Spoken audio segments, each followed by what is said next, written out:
भाभी, ये घर सिर्फ आपका नहीं है। सुबह के 5 बजे थे, बाहर हल्की बारिश हो रही थी और घर के आंगन में लगे तुलसी के पौधे से भीगी मिट्टी की खुशबू उठ रही थी।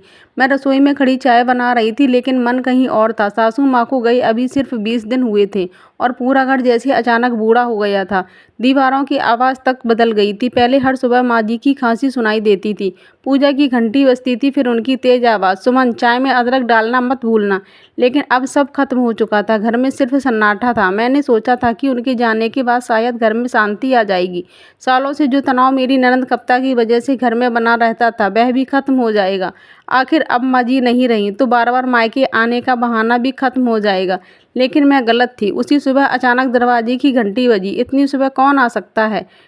यह सोचकर जैसे ही मैंने दरवाज़ा खोला, सामने कप्ता दीदी खड़ी थी। पीछे बड़ा सा सूटकेस, हाथ में पर्स, चेहरे पर वही पुराना अधिकार। बिना कुछ पूछे वे अंदर चली आईं और सीधे ड्राइंग रूम में जाकर बैठ गईं, जैसे यह घर आज भी उन्हीं का हो। मैंने हिचकिचाते हुए पूछा, दीदी इतनी सुबह? उन्होंने चाय का कप उठाते हुए बहुत समान अंदाज में कहा, अब यहीं रहूंगी कुछ दिन। ससुराल में मन नहीं लग रहा। मेरे पति अमित भी बाहर आ गए। उन्होंने बहन को देखा तो चेहरे पर मजबूर मुस्कान आ गई। लेकिन मैं समझ गई थी, तूफान वापस आ चुका है। अगले ही दिन से कप्ता दीदी ने पूरे घर की कमान अपने हाथ में ले ली। कौन कब उठेगा, क्या बनेगा, कितना खर्च होगा, कौन सा सामान कहाँ रखा जाएगा, हर बात में उनकी दखल शुरू हो गई। वे हर छोटी बात पर मुझे टोकती। माँ होती तो घर इतना बिखरा नहीं रहता। माँ होती तो भाई का इतना ध्यान रखती कि उसे बाहर का खाना ना खाना पड़े। धीरे धीरे उन्होंने मेरे पति के मन में भी अपराध बोध भरना शुरू कर दिया। भैया, माँ आखिरी समय में बहुत दुखी थी। उन्हें लगता था कि बहू ने उन्हें अकेला कर दिया। अमित चुप हो जाते और उनकी वही चुप्पी मुझे भीतर से तोड़ने लगती। एक दिन मैंने हिम्मत करके कहा, दीदी अगर आपको यहाँ रहना है तो प्यार से रहिए, हर बात में मुझे दोष मत दीजिए। उन्होंने मेरी तरफ ऐसे देखा जैसे मैं इस घर में कोई बाहरी इंसान हूँ। फिर धीरे से बोली, भाभी यह घर मेरे पापा का है, आपके पापा का नहीं। उस दिन पहली बार मुझे एहसास हुआ कि कुछ रिश्ते कभी खत्म नहीं होते, चाहे सामने वाला कितना भी बदल जाए।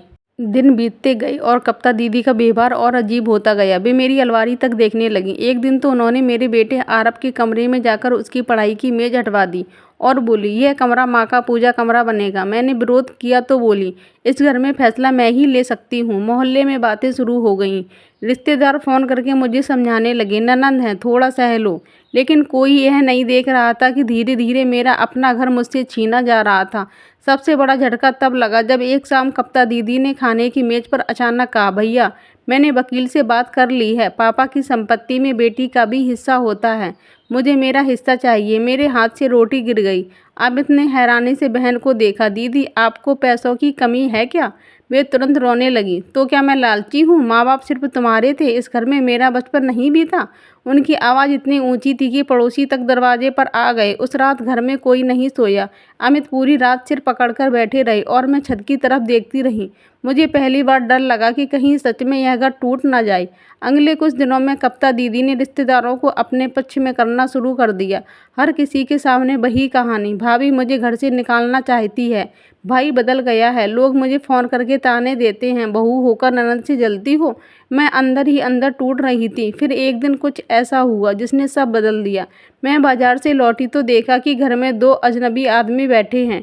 टेबल पर पुराने कागज़ फैले हुए थे। कप्ता दीदी ने मुझे देखते ही कहा, बहुत जल्दी सब साफ हो जाएगा। पता चला कि वे पुराने प्रॉपर्टी पेपर निकलवा लाई थी और दावा कर रही थी कि सास ससुर ने घर दोनों बच्चों के नाम करने की बात कही थी। अमित के चेहरे का रंग उड़ चुका था। वे बार बार एक ही बात कह रहे थे, दीदी आपने हमसे बात तक नहीं की। लेकिन कप्ता अब सिर्फ जीत चाहती थी। उसी रात अचानक दरवाजे पर दस्तक हुई। बाहर मोहल्ले के शर्मा चाचा खड़े थे, जो बरसों से हमारे परिवार को जानते थे। उनके हाथ में एक फाइल थी। उन्होंने अंदर आते ही कहा, अब बहुत हो गया, सच्चाई सबको पता चलनी चाहिए। पूरा घर शांत हो गया। शर्मा चाचा ने धीरे धीरे फाइल खोली और बताया कि सासू माँ ने अपने आखिरी दिनों में नई रजिस्ट्री और लिखित बयान का तैयार करवाया था।